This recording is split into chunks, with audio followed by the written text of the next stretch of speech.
Yá'át'ééh, everybody. Demetria D. Smith, Yanishia. Thank you so much for coming to this video. I wanted to read this book to you called The Unbreakable Code today by Sarah Hoagland Hunter. I first read this book to my kids when my firstborn when she was little, and I hope it just evoked so much emotion that it gave me to you. So I'm going to share it with you today. The Unbreakable Code by Sarah Hoagland Hunter.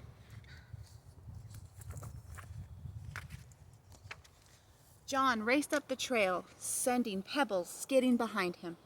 When he reached his favorite hiding place, he fell to the ground, out of breath. Here, between the old pinon tree and the towering walls of the canyon, he felt safe. The river, full of late summer rain, looked like a silver thread winding through his grandfather's farmland. They would be looking for him now, but he was never coming down. His mother had married the man from Minnesota. There was nothing he could do about that. But he was not going with them. He closed his eyes and rested in the stillness. The faint bleat of a mountain goat echoed off the canyon walls. Suddenly, a voice boomed above him. "Shouldn't you be packing?" John's eyes flew open. It was his grandfather on horseback. "Your stepfather's coming with the pickup in an hour." "I'm not going," John said. "You have to go to school. School's starting soon," said grandfather, stepping down from his horse. "You'll be back next summer." John dug his toe deeper into the dirt. "I want to stay with you," he said. Grandfather's soft brown eyes disappeared in the wrinkles of a smile. John thought they were the kindest eyes he had ever seen. "You're going to be all right," grandfather said. "You have an unbreakable code." "What's that?" John asked.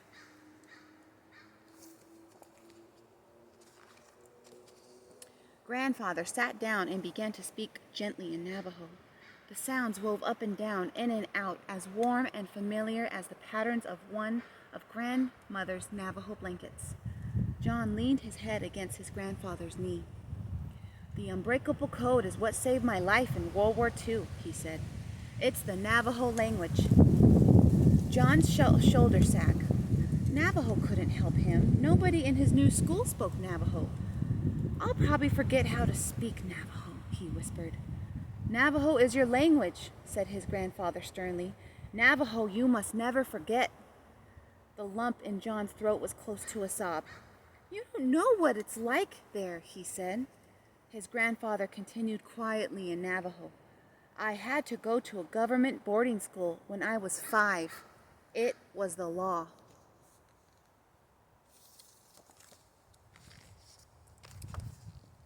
"They gave me an English name and cut my hair off. I wasn't allowed to speak my language. Anyone who spoke Navajo had to chew on squares of soap. Believe me, I chewed a lot of soap during those years. Speak English, they said. But Navajo was my language, and Navajo I would never forget. Every summer I went home to herd the sheep and help with the crops. I cried when the cottonwoods turned gold and it was time to go back. Finally, one night in the 10th grade, I was working in the kitchen when I heard a bulletin on the school radio. "Navajos needed for special duty to the Marines. Must be between the ages of 17 and 32. Fluent in English and Navajo and in excellent physical condition." Just before lights out, I snuck past the bunks and out the door toward the open plain. I felt like a wild horse, the lasso finally off its neck. Out in the open, the stars danced above me, and the tumbleweeds blew by my feet as I ran. The next day, I enlisted.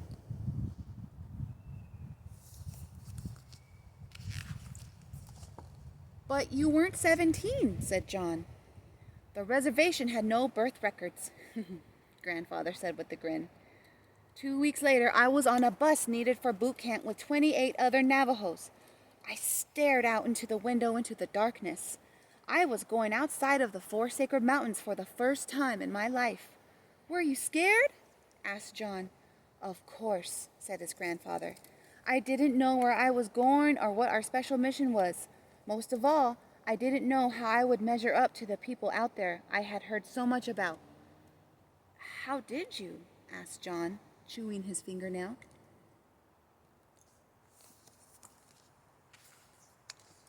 His grandfather began to laugh. We were known as the toughest platoon at boot camp. We had done so much marching at boarding school that the drills were no problem.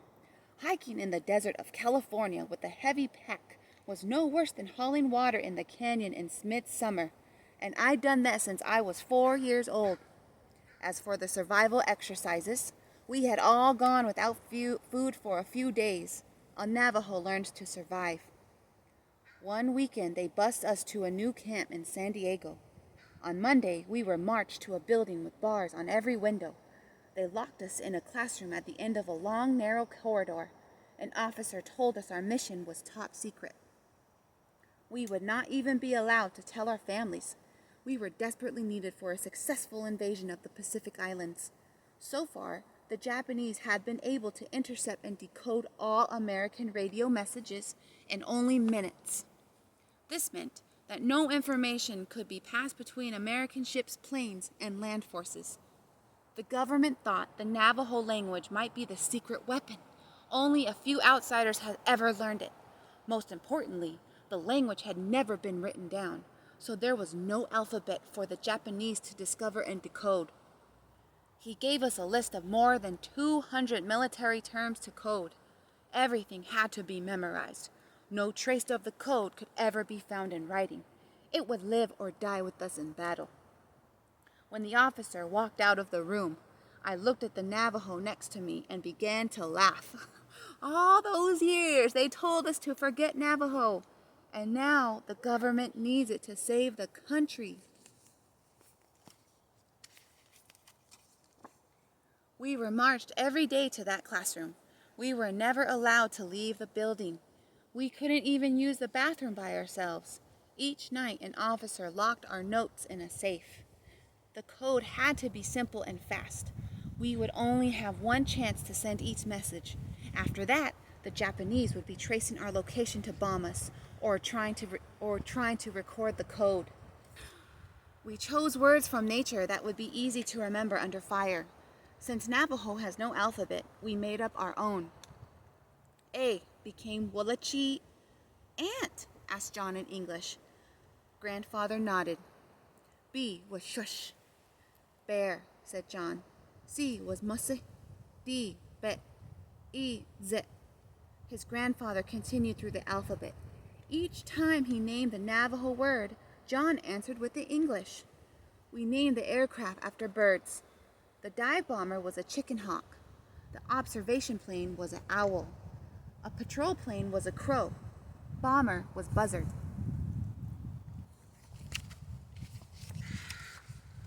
At night, we would lie in our bunks and test each other.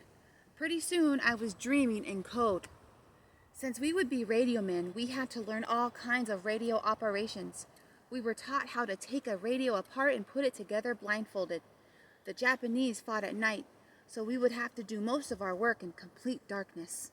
Even the tiniest match flame could be a target. When the day came for the code to be tested in front of the top Marine officers, I was terrified. I knelt at one end of a field with our radio ground set. The officers marched toward me.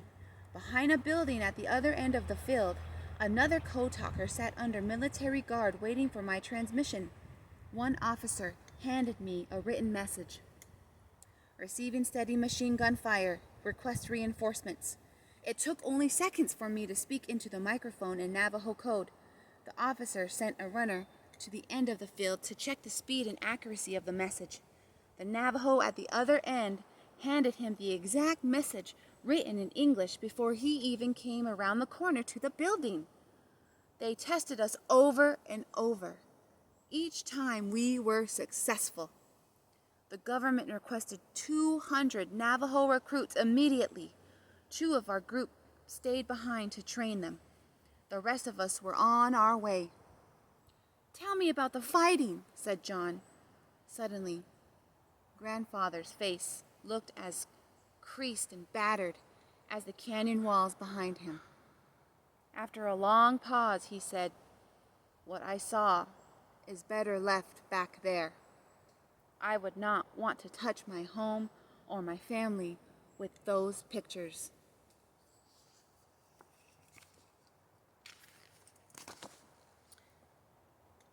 Before we invaded, I looked out at that island. It had been flattened and burned. Let this never happen to a beautiful island again, I thought. I just stayed on the deck of the ship thinking about the ceremonies that were for me at home. We invaded at dawn. I almost drowned in a bomb crater before I even got to shore. I was trying to run through the water and the bullets when I felt myself sinking into a bottomless hole.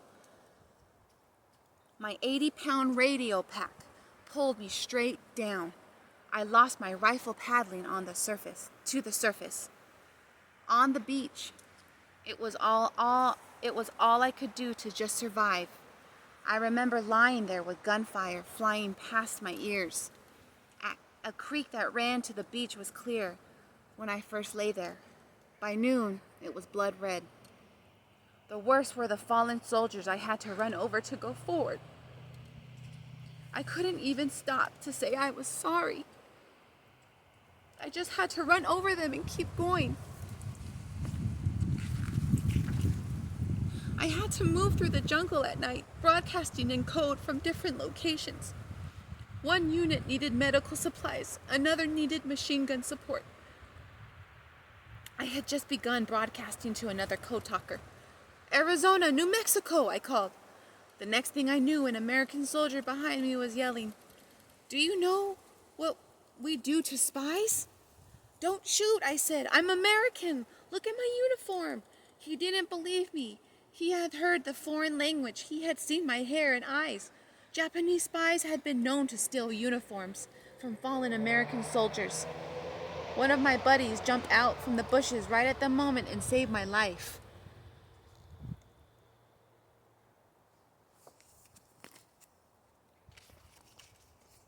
"How did you stay alive the rest of the time?" asked John. "My belief was my shield," Grandfather answered.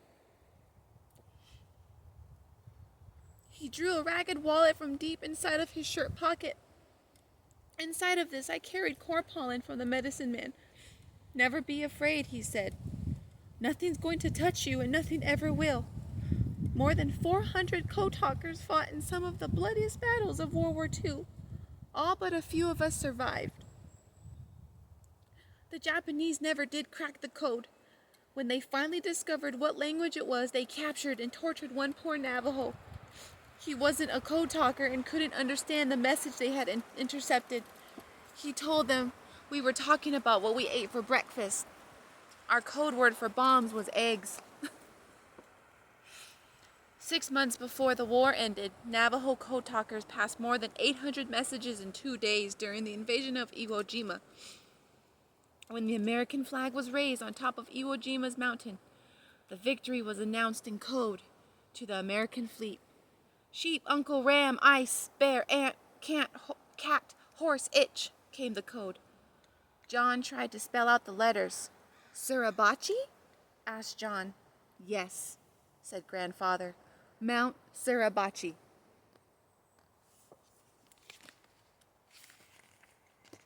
When I came home, I walked the 12 miles from the bus station to this spot. There weren't any parades or parties. I knew I wasn't allowed to tell anyone about the code. I looked down at that beautiful canyon floor and thought, I'm never leaving again.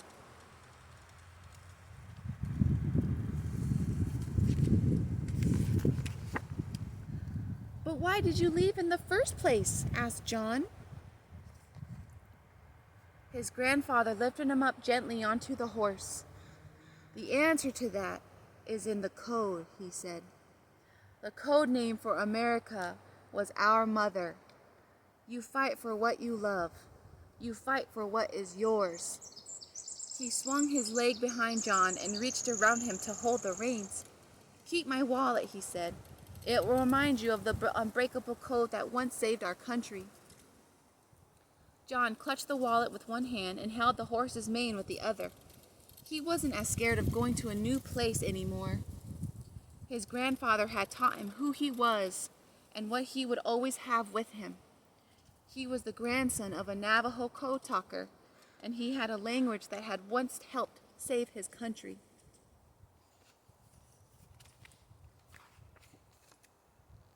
Here's some of the, this book has the original code on it, and it just gives what each word in congruence with the letter is and the meaning is to help with the code. Here's this. Well, I got pretty emotional there. I hope you like the book just as much as I do, and I hope you love to read, and I hope you love to learn. Most importantly, learning from what's already around us is what's so important at this very moment, but it's also important every single day. And that's the message that I want to give to you is, from my heart and from my spirit, is that we're never alone, and nature is always with us. And I just want to be with you there on your journey and just to help you, because I'm learning every day. And thank you so much for coming to this video. And I hope you guys have a good day and good mind, good health, good spirit. And thank you, Yá'át'ééh, Yá'át'ééh, Hagonet.